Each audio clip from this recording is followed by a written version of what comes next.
Bueno, ¿qué tal? Buenas noches, un gusto recibirlos en el marco de la Universidad Hebraica de México. Veo rostros conocidos de colegas, de docentes, de alumnos, de colegas de distintos lugares. Gracias, Gloria, por señalarnos, a ver desde dónde están. Gloria desde Buenos Aires. Ahí veo a José, profesor de acá de México, a Dalia desde Calgary, en Canadá, ¿no? A Cristina, México, y otra gente, hablo de los que estoy viendo, a Freddy, a varios así amigos y colegas de distintos marcos. Bueno, bienvenidos todos. Vamos a iniciar si quieren díganos desde dónde nos están hablando y también pueden utilizar el chat para preguntas o comentarios que pueden ir incorporando, ¿no? A lo largo del tiempo.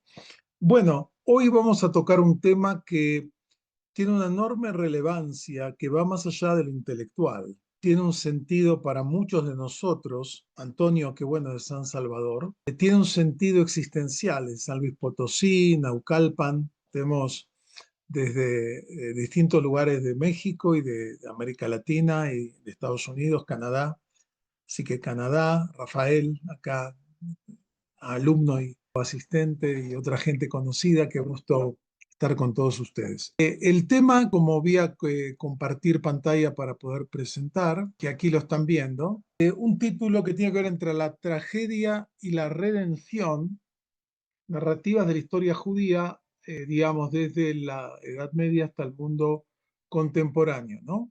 Desde Buenos Aires también, de distintos lugares del el continente. Muy bien. Este tema eh, cobra una nueva urgencia a partir de la crisis desatada por el ataque de Hamas el 7 de octubre al sur de Israel, que generó por un lado, una sensación de vulnerabilidad dentro del Estado de Israel, y se trata de la matanza más grande de judíos desde el Holocausto. Como tal, más de 1.200 personas fueron asesinadas ese día, y eso generó después también una reacción de parte del Estado de Israel contra Hamas, que produjo un enorme caudal de destrucción y muerte en la franja de Gaza, y además del tema de los secuestrados, que ya están quedando los últimos cadáveres que están siendo devueltos después de la intervención de Estados Unidos y los países árabes principales para intentar poner un alto, por lo menos temporario, a este tema. Y al mismo tiempo esto generó una reacción muy fuerte en muchos sectores del mundo, donde se vio un antisemitismo con una fuerza que no se veía de mucho tiempo, que va más allá de los hechos críticos legítimos que se puedan hacer hacia el Estado de Israel como hacia cualquier Estado, y que generaron preocupación, ¿no? Como tal. Entonces, una de las preguntas que no es nueva, como van a ver, es si la historia judía es una acumulación de catástrofes, de tragedias, que después de un tiempo las comunidades deben volver a reconstituirse, ya sea en el mismo lugar o migrando a otros territorios. ¿Es esto una constante de la historia judía? ¿Esto describe realmente la experiencia de vida del pueblo judío o estamos en un proceso, como se lo definía en términos teológicos, de una marcha hacia la redención, hacia la salvación en la historia del pueblo de Israel y de la humanidad en su conjunto? ¿O estas categorías ya no nos sirven para entender lo que nos está pasando hoy? Porque uno de los impactos de esta crisis que se generó a partir del 7 de octubre fue un sentimiento de confusión, de perplejidad, que tanto a la gente común, al judío más simple, como a gente que observa el fenómeno del mundo, de la historia, como del liderazgo, tanto liderazgo comunitario como liderazgo intelectual frente a estas circunstancias, ¿no? Lo que tenemos que comprender es que estamos en un proceso que no ha terminado. Estamos más cerca del final de la etapa, digamos, aparentemente más intensa, pero estamos en una situación que no ha terminado y, como decía Hegel, el búho de Minerva emprende vuelo al atardecer. Lo que quiere decir esta frase es que solo se puede entender una etapa histórica cuando ya termina, es decir, mirando retrospectivamente, y todavía no ha terminado. Estamos más cerca ahora porque ya la intensidad del conflicto ha disminuido y se está viendo si llegará a un cese del fuego definitivo con ciertos acuerdos que permitan, por un lado, seguridad hacia Israel y el comienzo de un proceso de reconstrucción de Gaza, digamos, sin la presencia de Hamas, con la intervención de distintos países árabes y los Estados Unidos y otros factores como tal, pero la crisis todavía no ha terminado. Y esto es importante porque cuesta comprender una situación cuando tú estás en medio de ella. Según algunas fuentes israelíes, y estuve en Israel la semana pasada y tuve contacto con académicos, intelectuales, gente común, eh, estamos al final del trauma, pero estamos en la época donde se empieza a reconsiderar y a tomar conciencia del trauma, es decir, en el post-trauma. Y gente que en el momento estaba activa, movida, dinámica por lo que pasaba, ahora está en una etapa de empezar a procesar lo que esto significó, desde soldados, familias que tenían que huir a los refugios, gente que tiene familiares secuestrados o asesinados, etcétera, y la sociedad en su conjunto como tal. Ahora, uno de los temas importantes, y esto tiene que ver con un poco de mi experiencia académica y profesional, es que la historia judía no se puede analizar desde una perspectiva periodística. Nosotros generalmente vemos las cosas de un corto plazo, ¿no?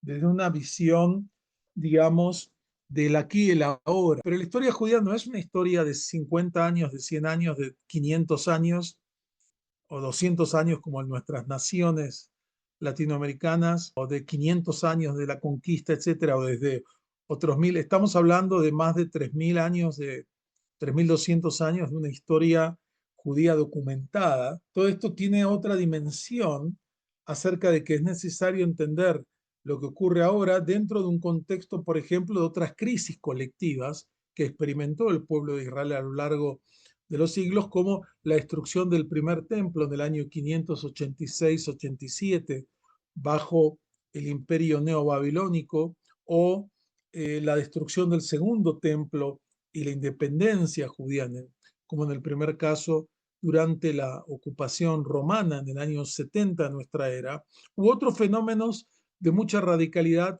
como la expulsión de los judíos de España, o crisis más internas como las causadas por el mesianismo radical de Shabtai Tzvi en el siglo XVII, o sin duda el acontecimiento más catastrófico en la historia judía, que es la Shoah, el Holocausto, o para acercarse a algo más cercano a la experiencia israelí, lo que fue el impacto también con la sorpresa de la guerra de Yom Kippur en 1973. Entonces, ¿cómo juega lo que estamos viviendo nosotros ahora frente a otras situaciones de catástrofes históricas que experimentó el pueblo judío como tal, ¿no?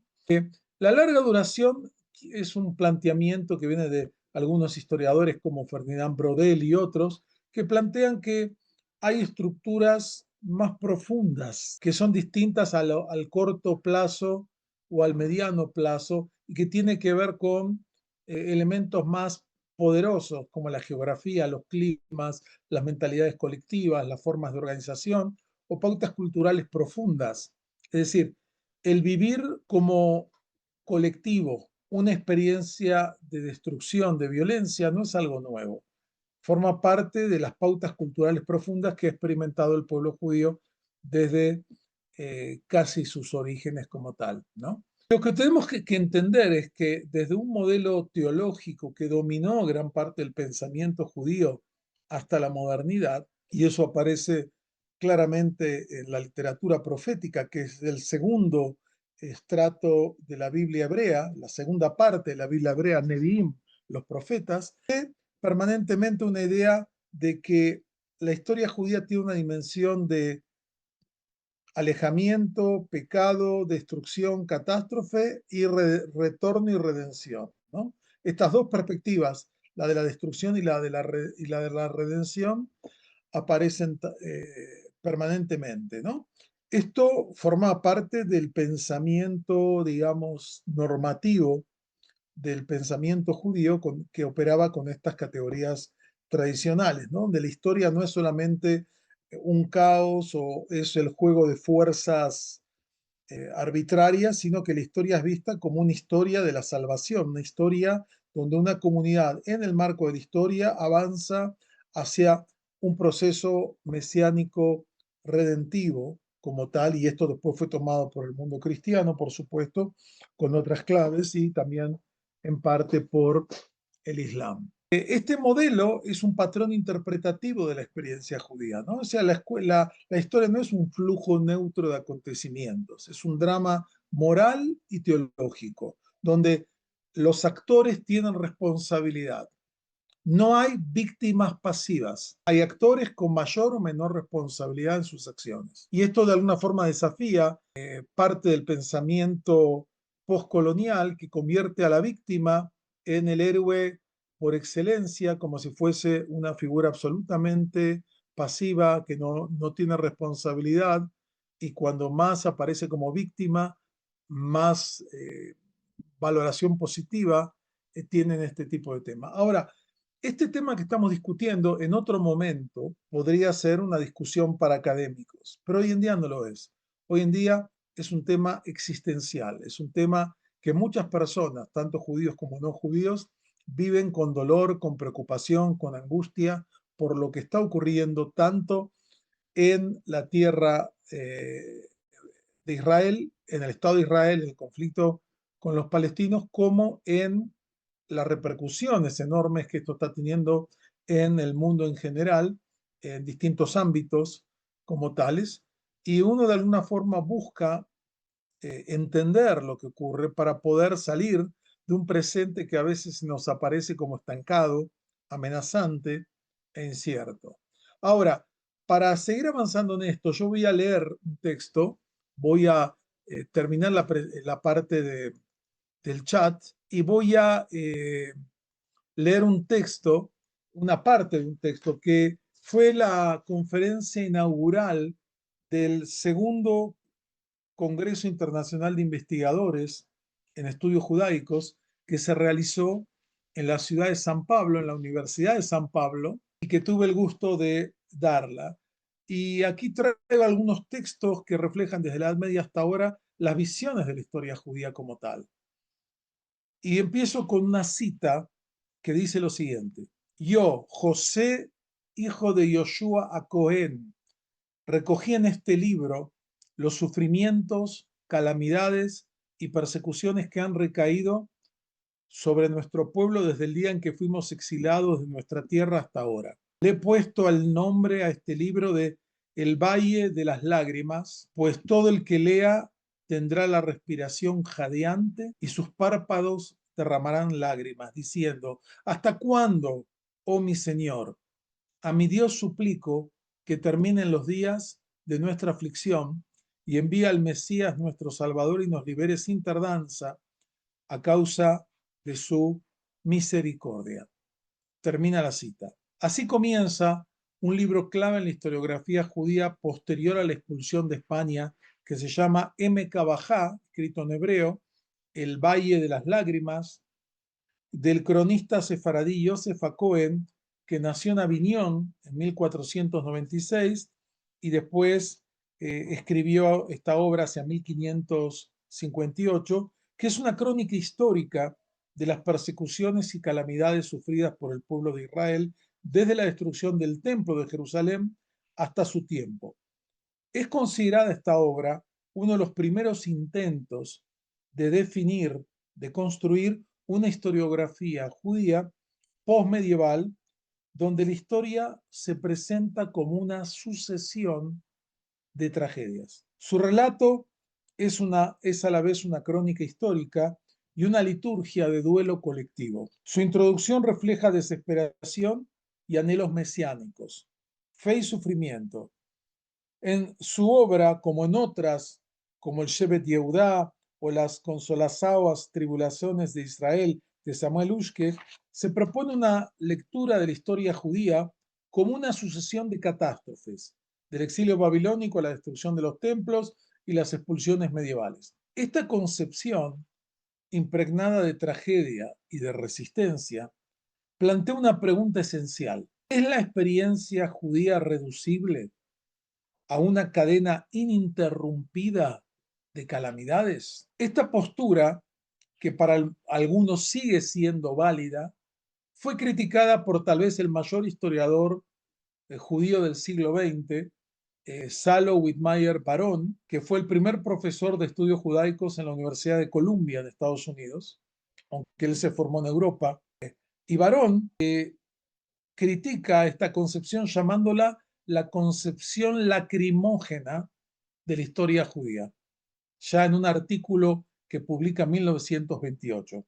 Para Barón, esta visión trágica y pesimista fue propagada por otro de los primeros grandes historiadores judíos del siglo XIX, Heinrich Gretz, al que lo acusa Barón de dejar de lado la dimensión socioeconómica de la historia judía y las condiciones que le permitieron a los judíos, a muchos de los judíos, vivir mejor que la mayoría de la población de su tiempo, por ejemplo en la Edad Media, a favor de una interpretación psicológica, dice Barón, de excesiva subjetividad.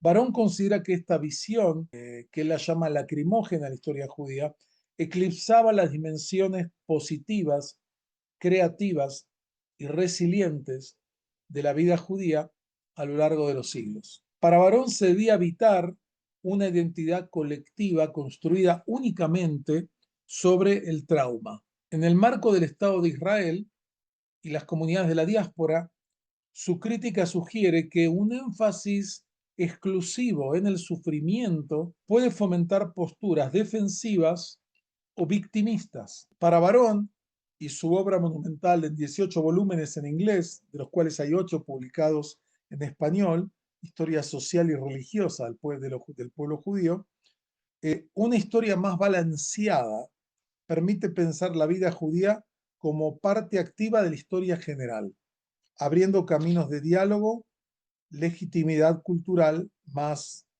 amplios, ¿no? En este contexto aparece algo que planteó otro gran historiador discípulo de Barón, Yosef Yerushalmi, que en su obra Sajor, una obra clave para entender la historiografía judía, dice: ¿qué ocurre cuando las crisis históricas moldean la memoria y la historiografía judía? Y él lo que dice es que en la época moderna se inauguró una nueva forma de narrar el pasado judío, menos litúrgico y más académico, pero tampoco ajeno a los traumas, ¿no? Como tales.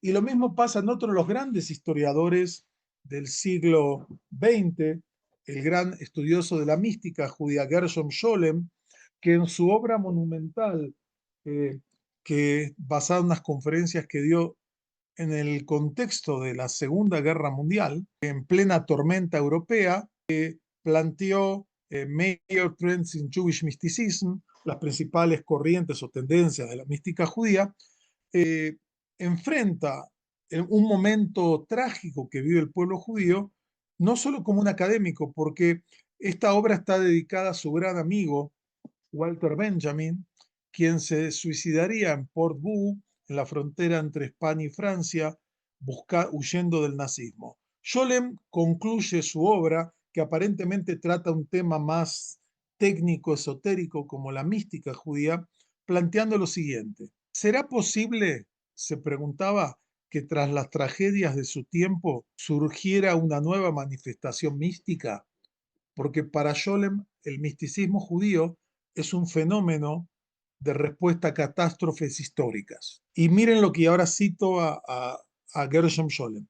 Hablar del rumbo místico que el destino aún puede tenernos reservado en el gran cataclismo que agita ahora el pueblo judío, 1941 está diciendo esto, con más profundidad que en toda la larga historia del exilio, y en lo que a mí respecta creo que sí existe tal rumbo, pero esto es una tarea de profetas y no de profesores. O sea, Scholem dice: yo como historiador no puedo decir si esta crisis generará un nuevo despertar espiritual, místico, pero como miembro del pueblo judío involucrado, pienso que sí, ¿no?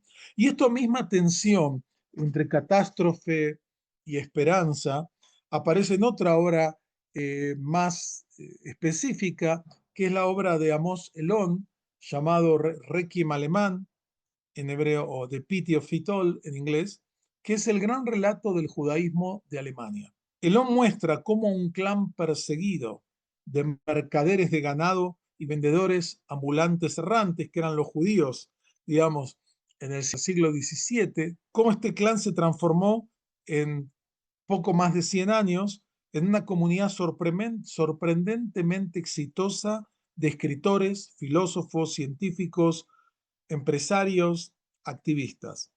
Y pobló su relato con figuras dramáticas, comenzando por Moisés Mendelssohn, uno de los primeros judíos modernos que en 1743 va a ingresar a Berlín por la puerta reservada a los animales y a los judíos, y sin saber hablar bien alemán, y se va a convertir en poco tiempo en el Sócrates alemán como tal, y va a citar a otras figuras como Heine y muchas otras figuras en ese tema, ¿no? Entonces, la narrativa de esta obra de Elon, que describe el derroteo de los judíos de Alemania, comienza con Moisés Mendelssohn a los 14 años caminando descalzo en 1743 hacia Berlín, el gran desarrollo que va a tener esta comunidad con premios Nobel en proporciones increíbles, magnates, científicos, artistas, intelectuales, gente de los medios, etc. Y termina con otro viaje, ya no es un viaje a pie, es un viaje en tren, es el viaje en que emprende la filósofa, cientista política Hannah Arendt, escapando de Berlín hacia Praga en 1933. Entre estos dos viajes, el del filósofo iluminista y el de la exilada política, se condensa el drama de la modernidad judía.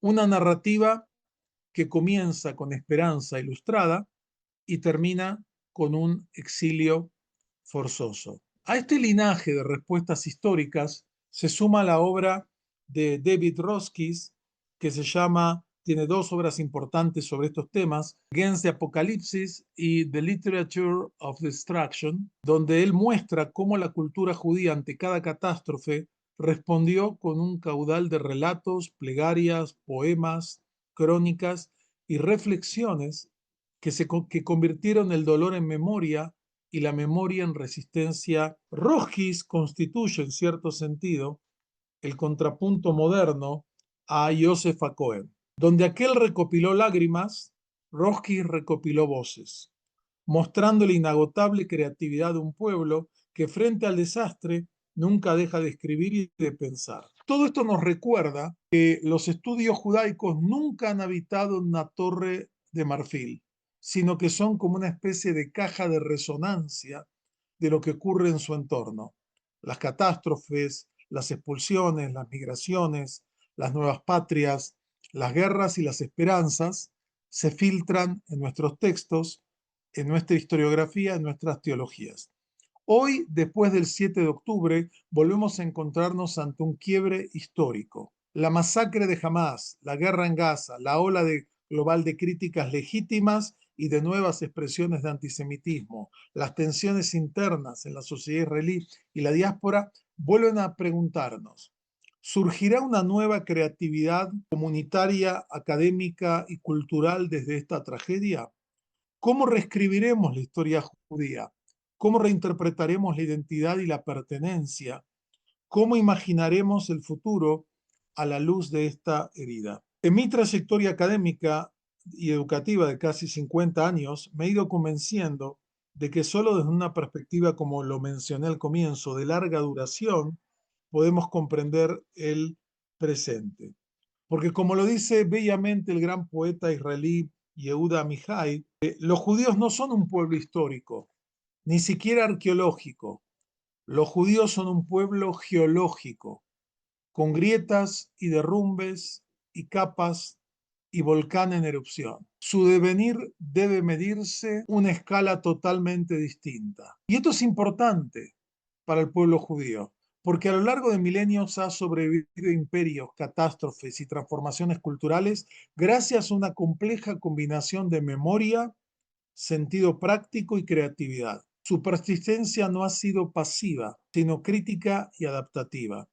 Temas como el antijudaísmo o judeofobia o antisemitismo, la conexión entre el pueblo de Israel y la tierra de Israel, la relación entre centro y periferia, el desarrollo de una riquísima literatura sagrada y una amplia tradición interpretativa, las tensiones entre lo particular y lo universal, las nuevas representaciones de lo judío y el judaísmo en la literatura, el cine, etcétera, solo pueden apreciarse desde esta perspectiva que abarca milenios. La historia judía no puede entenderse sin este prisma de larga duración.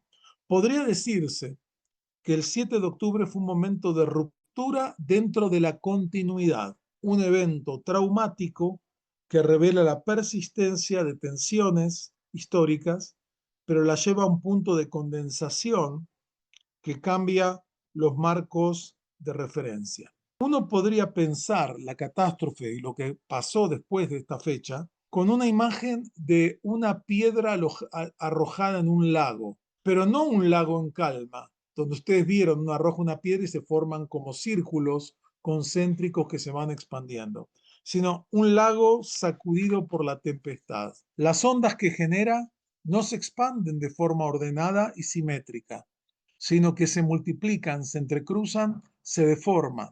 Así ocurre con las repercusiones de aquella catástrofe. Esta metáfora ayuda a entender este tema porque aún estamos acá y dentro de esta situación podríamos ver que hay una serie de círculos que se dieron. El primer círculo directo fue el círculo más desgarrador, el impacto humano y social directo, las pérdidas de vidas, los secuestros, los desplazamientos forzados, la irrupción del terror en el corazón de Israel, familias destrozadas, comunidades enteras sumidas en la angustia, la confianza en el Estado como garante de seguridad se resquebrajó y el trauma colectivo dejó cicatrices que aún hoy están lejos de cerrarse.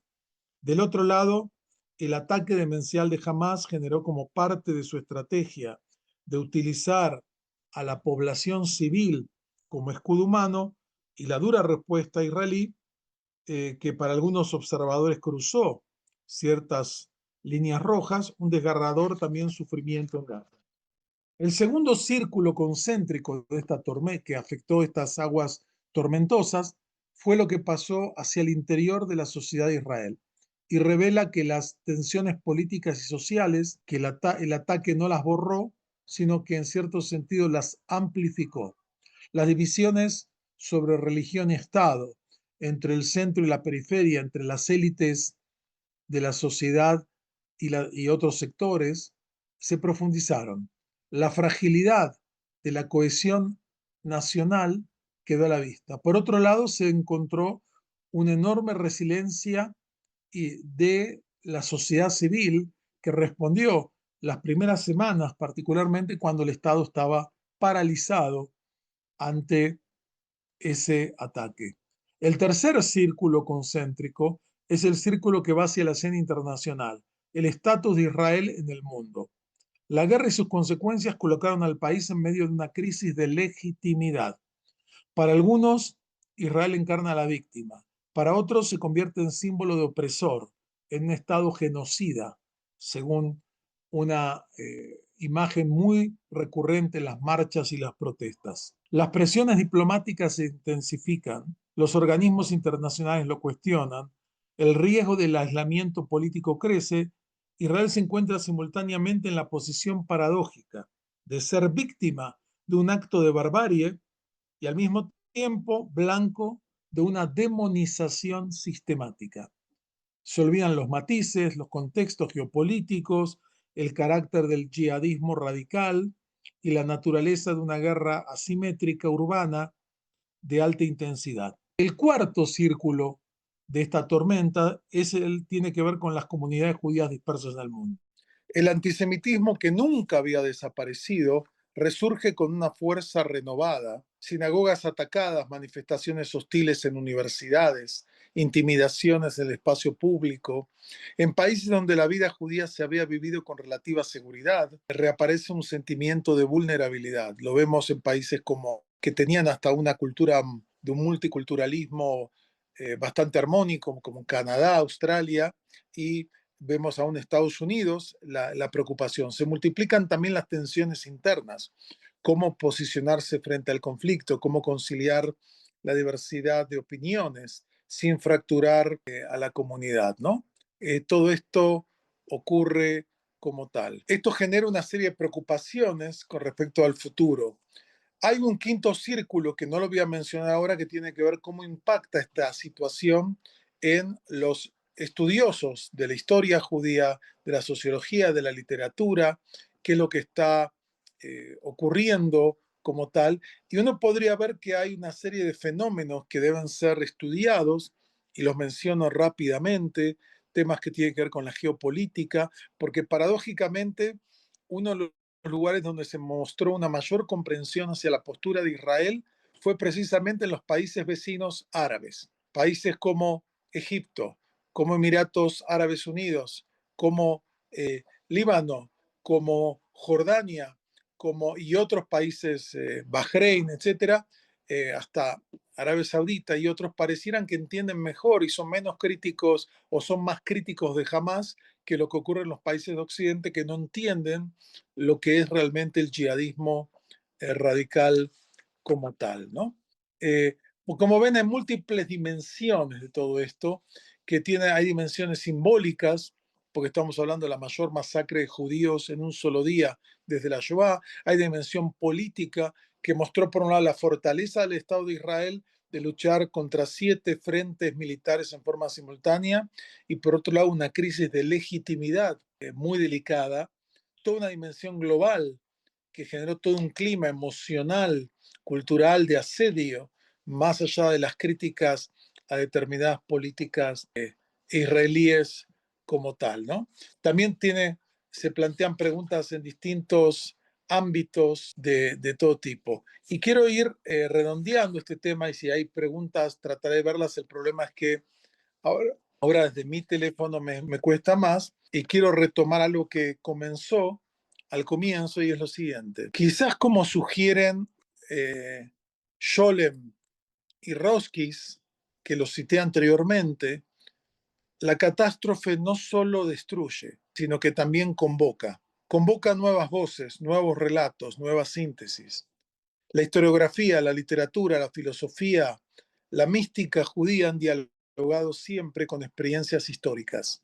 Y de las catástrofes han surgido nuevas visiones, nuevos lenguajes, nuevas preguntas. Tal vez sea este el desafío, de alguna forma, de aquellos que nos ocupamos en el campo de los estudios judaicos, no solo reconstruir el pasado, sino de hacer que nuestra investigación sea una brújula crítica y ética para un mundo y una humanidad y un pueblo que siguen buscando sentido en medio de la tormenta, ¿no? Como tales. Ahora, eh,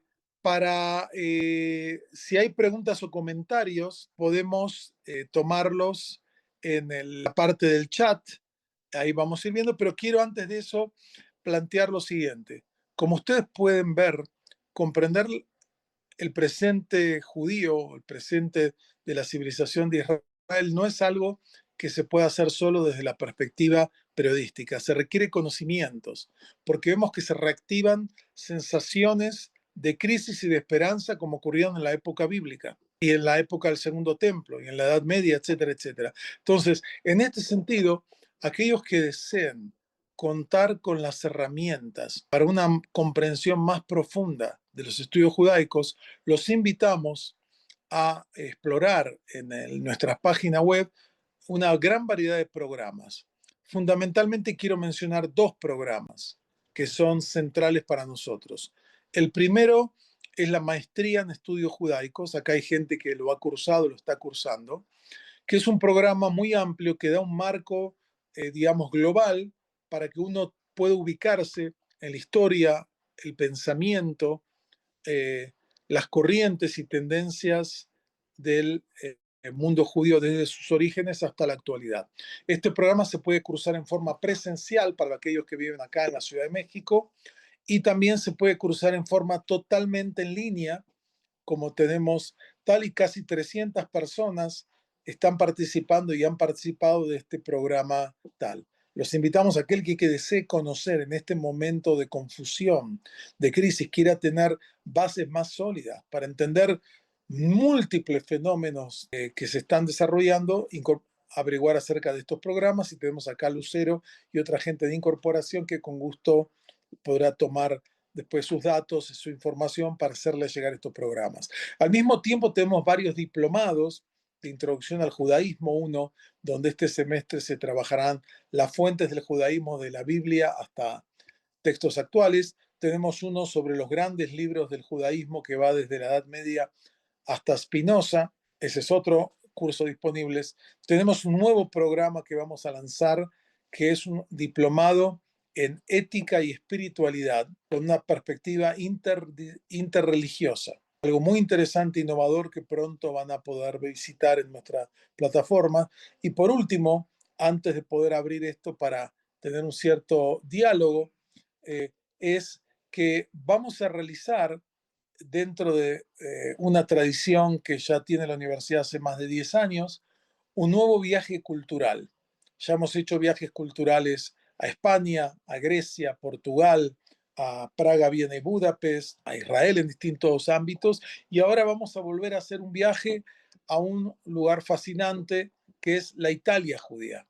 En el mes de marzo tenemos planificado un viaje, nos quedan 10 lugares disponibles, que creo que vale la pena aquel que quiera conocer la rica herencia cultural de los judíos desde, digamos, una de las comunidades más antiguas que antecede a los cristianos en Italia, en distintas regiones, y que al día de hoy cuenta, por un lado, con una vida judía que en las grandes ciudades como Roma y Milán, y menos en más pequeñas como en Florencia y Venecia, pero que tiene algunas de las sinagogas y lugares más bellos que existen en Europa, y todo eso lo vamos a poder ver en presencia del colega el doctor Pinjas Vivelnik, ex docente de la Universidad Hebrea de Jerusalén en historia medieval, un gran experto en estos temas, y un servidor.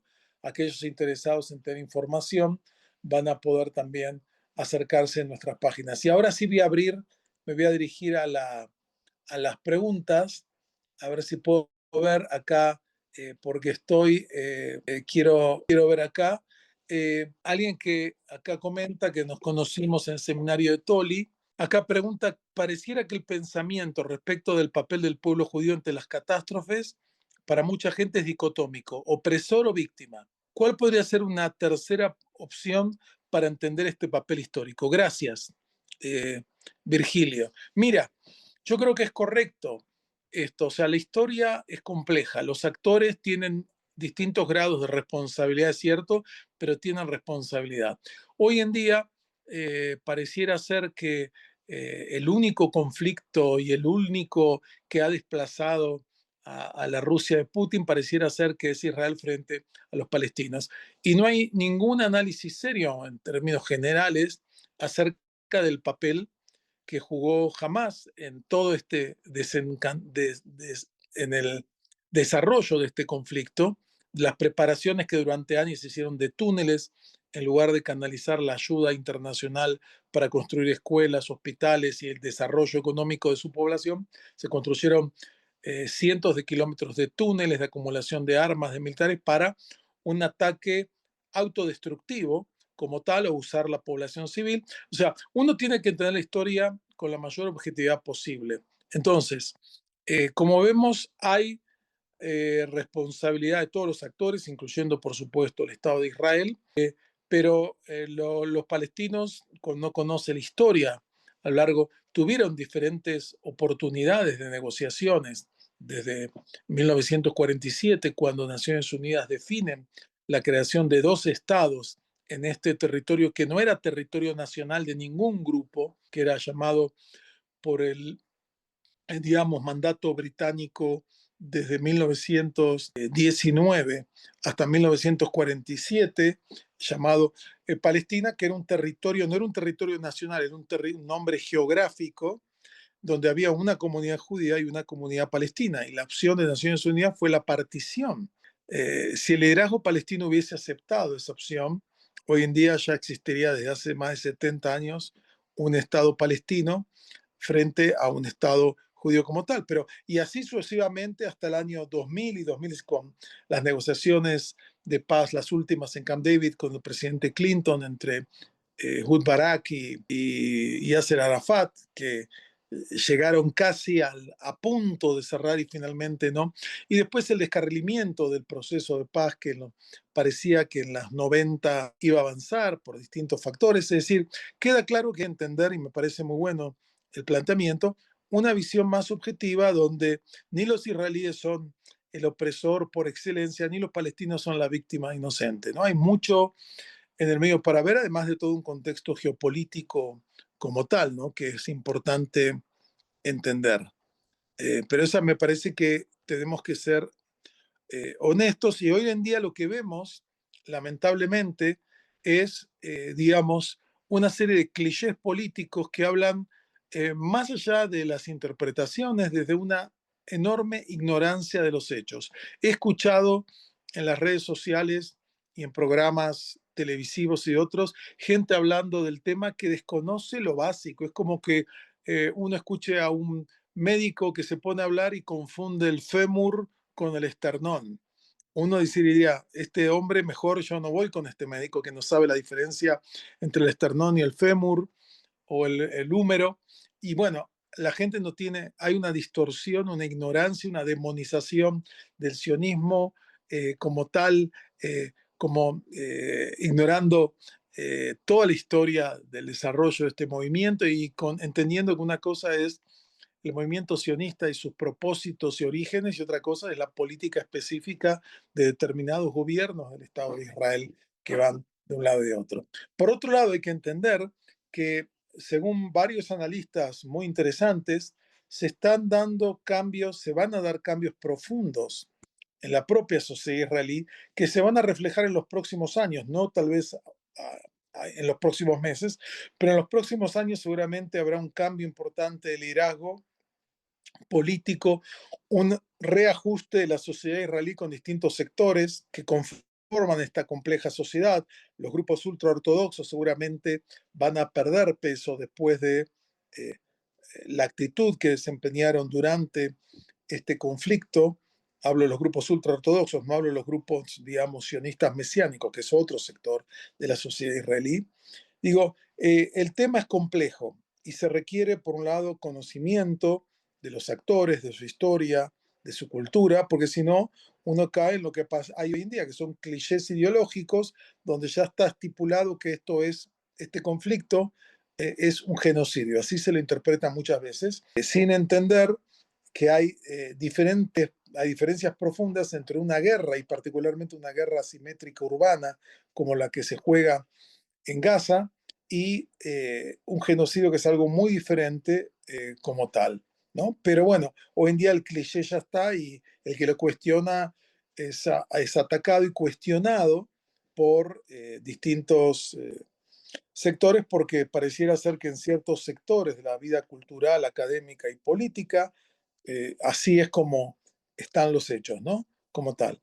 Acá alguien pregunta, Antonio, ¿por qué a Occidente le cuesta tanto entender esta situación? Acusan solo a Israel. Bueno, hay muchos factores, o sea, pareciera ser que hay sectores que encontraron en la causa palestina la bandera para justificar su accionar. Muchos sectores de una izquierda radical que había perdido ante los nuevos cambios de las sociedades tecnológicas postindustriales, sus banderas, ¿no? Como tales, y encuentran en esta causa un motivo que demuestra realmente una enorme hipocresía y falta de responsabilidad ética cuando frente a conflictos como estamos viendo ahora, frente a las matanzas que se producen de Hamas dentro de la Franja de Gaza, ahora con sectores que ellos rechazan, o lo que está pasando en Sudán y otros lugares que vemos crisis humanitarias de una magnitud enorme, muy superior acá, no hay ninguna marcha, ninguna protesta, lo que demuestra que para muchos sectores es más importante, digamos, y eso se conecta con toda una tradición antijudaica y judeofóbica muy arraigada en la cultura occidental, que hace que en lugar de ser un conflicto real de estados, de pueblos que tienen cada uno fortalezas y defectos, y además de una ignorancia muy grande acerca de lo que es el fundamentalismo religioso islámico, que es un fenómeno